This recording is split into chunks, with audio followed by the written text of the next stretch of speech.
Hey guys, it's Katie with S&B, and today I'm going to show you how to change out your stock replacement filter for your new S&B one. You're going to start by removing both the driver and passenger seat.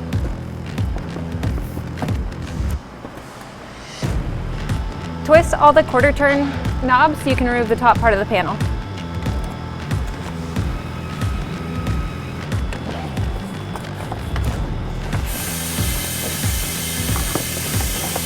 Now that you have access, you can just unclip these, take the lid off, and now you have access to your stock air filter.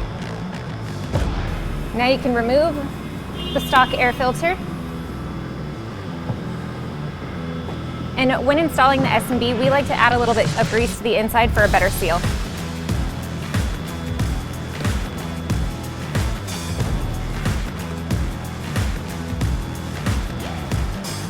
Once you have your new air filter in place, you can just put everything back together.